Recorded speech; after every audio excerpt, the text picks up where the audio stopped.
Hey guys, and welcome to another episode of UA Eats.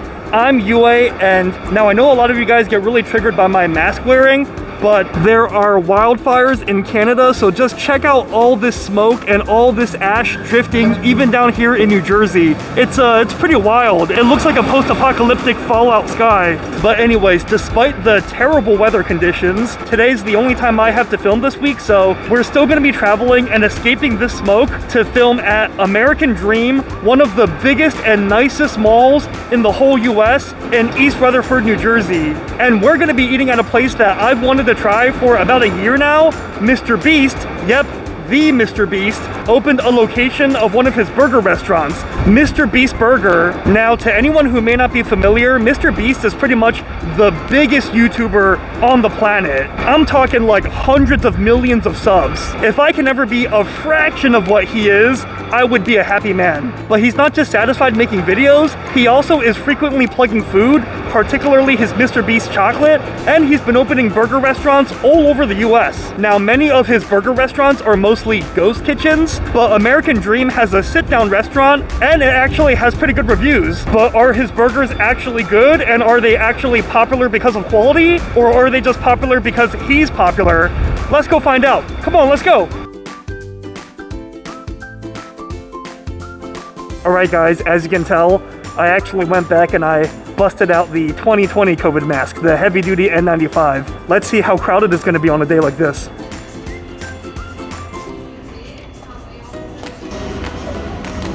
Alright, so I know some of you guys must think I am crazy to go out and film on a day like this, but when you're a YouTuber, you're not yet full-time, you still have a full-time job, but you need to produce content on an almost full-time basis while having a job. You kind of just have to film when you have the time, you have to stick to your schedule, so unfortunately, this is the grind. Anyways, let's look for this MrBeast Burger place. Now, this is actually the second biggest mall in the whole US. Number one being Mall of America in Minneapolis. And I think it's mostly because of the weather, but it really is not that crowded right now. You know, over the weekend, this place is slammed, like shoulder to shoulder with people. So on the bright side, it's a more relaxing experience for us to both hang out and to eat. Now, what's wild about this mall is that there's a whole indoor ski resort here. Year-round, you can come here and go skiing, even in the middle of August. And this mall also has roller coasters on the inside. It just blows my mind that a mall that has a ski resort on the inside and roller coasters is still not the biggest mall in America.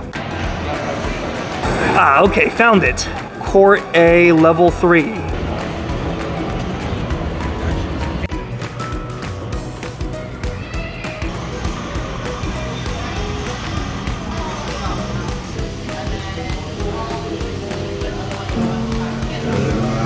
Okay, so this is their menu. They have these beef-style burgers, which they kind of resemble like your Shake Shack burgers, your very simple special sauce and then patty and cheese burgers. Oh, actually, I found the more clear menu here, one that's easier to read and less LED screen-like. You know, I did originally want to get the beef-style burger, you know, the burger that's named after MrBeast himself, but they seem to be plugging this Chris-style burger.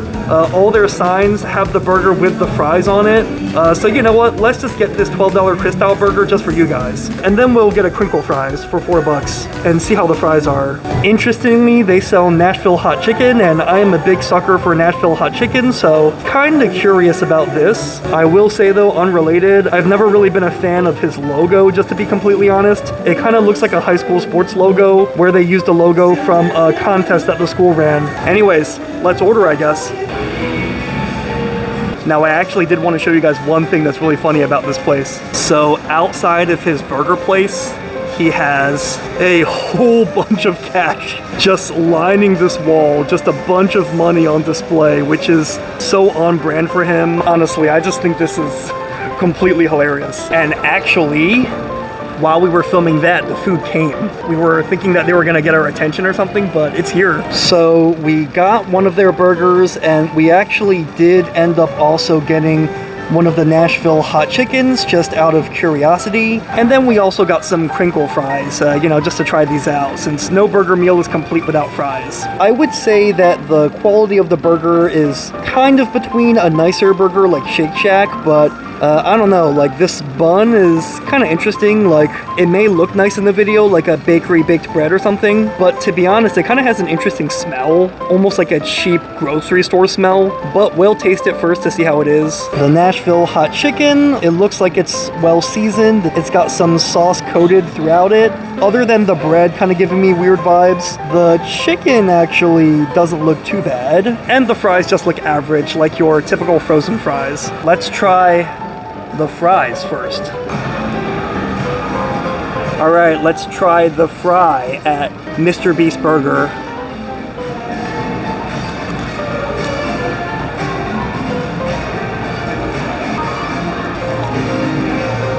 They're just ordinary French fries. They're just like your ordinary frozen crinkle cut fries that you can get anywhere. Shake Shack, school cafeterias, the grocery store. The fries are nothing special. What's good about the fries is that they gave you quite a bit. For scale, let me show you the fry basket and the sandwich basket. So it's quite a lot of fries, so $4 at first it sounds like a little bit pricey, but MrBeast, at least he's giving us a really generous portion, so I will give him credit for that. Now, next up for the Nashville hot chicken. You know, I guess it makes sense to have a chicken sandwich on the menu, and if you're gonna have a chicken sandwich, why not have a good one like Nashville hot chicken? Actually, I just realized it's just 2 chicken tenders, but not that there's anything wrong with that. I do have to say that the chicken sandwich definitely doesn't look terrible. You know, I've definitely seen worse chicken sandwiches, including at sit-down restaurants. You know, the breading looks crispy, the sauce looks kind of nice. The sauce has a nice shine on it. It's got pickles and I think lettuce or coleslaw. Yeah, I think that's coleslaw. Some generous slices of pickle as well, like some nice thick cut pickles, and you know, the pickles actually seem like a nice quality. Like they're not just some generic pickles that you get at fast food restaurants. These actually look like some solid kosher pickles, so things aren't looking so bad from an appearance standpoint. And yeah, I mean, you know, some of the breading fell off this piece, but the chicken looks pretty moist. It looks moist, it looks juicy, so nothing to it but to eat it.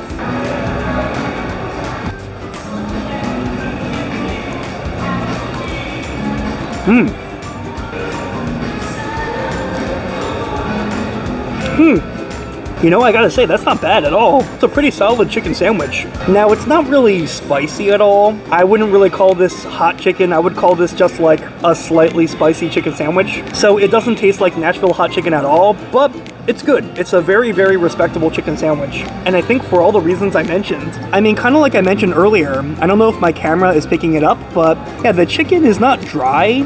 I don't know if the lighting is good, but it's actually, I wouldn't say it's moist, but it's pretty much as not dry as you could expect for chicken tenders. It's seasoned pretty decently, as you can see. Some pretty solid seasoning. This sauce they're pairing it with, it's almost like a cool sauce. It kind of complements the spices a little bit more. And also in general, the chicken kind of has like a glaze, like a sweet glaze. It's almost more sweet than it is spicy. So like I said, it's not really Nashville hot chicken, but the sweetness, the spiciness, and the mild cooler sauce, like it kind of all works together. The bread is nice and fluffy, and it's toasted on the inside. Although, just look at how flat it's getting. I do think it's a little bit too fluffy, so alright, maybe I was right. Maybe it is kind of some prepackaged from a bag bread. But hey, solid sandwich. But this is actually what Tina ordered, so here you go, Tina. It looks so bad now. Sorry, Tina's kind of mad because I squished her sandwich. But time for the main attraction,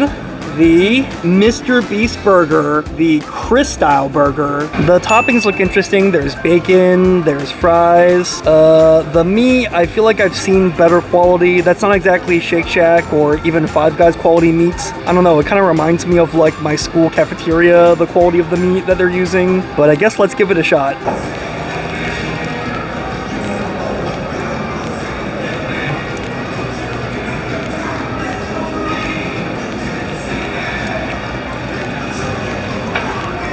No, I gotta say, guys, that is not good at all. I'm sorry, guys. I really wanted to like it because MrBeast, I do like his videos from time to time. I especially really liked his Squid Game video. I just gotta be honest, this burger it's not good at all. Just take a look at the inside. I said it kind of looked like cafeteria quality meat. After eating it, I can confirm that's basically what it is. These are pre-frozen patties. Honestly, if they're charging like $9-10 for a burger without fries. And in my case, I think this one was like $12. I feel like they should at least be using, you know, fresh meat. They shouldn't be using frozen patties. But if you just look at it, you can tell. It's a frozen patty. It's kind of some gross plastic cheese, really low quality, plasticky American cheese. I mean, it's stacked really beautifully. I mean, they put fries in it. You know, who doesn't like putting fries in burgers? The bun looks like a nice baked bun from the outside, but then when you smell it, it has that grocery store pre-packaged bread smell, and it just kind of goes flat like a flat tire when you apply pressure to it. And when you bite into the burger, it's just dry. The cheese is processed and gross. I mean, I guess the bacon is okay, but you know, it's bacon. They'd be in trouble if they screwed up bacon. Because this place is so well reviewed, and because I have great admiration for MrBeast as a creator, he's like the greatest YouTuber of all time. I'm gonna take one more bite just to give him another chance. Oh, no, that's just disgusting. The meat has like a weird aftertaste. Like it almost kind of tastes like sausage, and it's a burger. It's not sausage. It's not like I'm eating those McDonald's sausages, you know, like those round McDonald's sausages for breakfast. I don't know, this meat just has like a weird like sausagey consistency, like almost like breakfast sausage. It's kind of like between hamburger meat and like cheap sausage. Looks like the scrapple thing. Tina thinks it looks like scrapple or meatloaf. But honestly, just look at that meat. Does that look like an appetizing burger to you? Doesn't that just look cheap and pre-packaged and pre-frozen? That's just, I mean, these are pretty much the hamburger patties that my high school used, and my high school food was terrible. Tina, you want to get some more food? Yes, please. We're gonna go somewhere else, so be right back.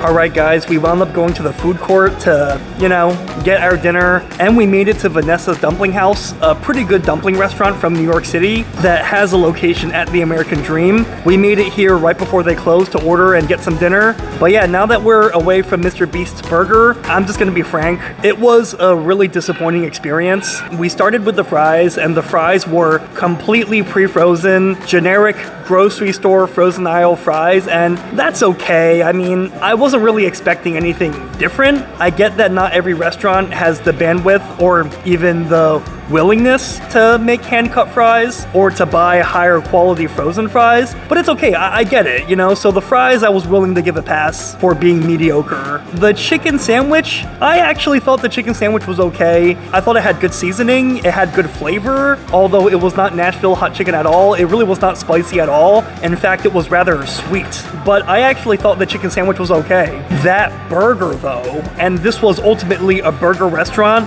the burger was just it was just bad, I'm just gonna say. It was bad quality, it was cheap meat, really, really low quality meat. I wasn't kidding when I said that it reminded me of my primary school cafeteria. Just gross, processed, pre-frozen patties, gross plastic cheese. So I gotta say guys, ultimately MrBeast Burger, I'm not really sure where all the good reviews are coming from. I guess MrBeast is just so popular that his super fans are gonna hype him up. And you know, they have rose-colored glasses on, so they're gonna like anything that he does. Or maybe he's just a very internet savvy guy, and maybe not all of those reviews are legit. I'll end with this. If you're a MrBeast fan, maybe it's worth going. I mean, there's a merch store, everything is MrBeast themed, and I guess it's kind of a fun atmosphere if you're a big fan of MrBeast. But if you want good food and you want a good burger, hard pass. Not only not good, I would even say it's almost borderline a scam. If there's any indication of what the restaurant is really all about, remember that big case of money outside the restaurant? That is kind of a metaphor for this restaurant. It's not really so much about the food, it's just another monetization opportunity for him. Anyways guys, that's gonna be it for this video. The mall is gonna close soon, so I'm gonna finish eating my dumplings. As always, thanks for watching, and I hope you liked my video. If you like my videos, make sure you like and subscribe. That way you stay up to date whenever I post another video. Until next time, I'll see you later.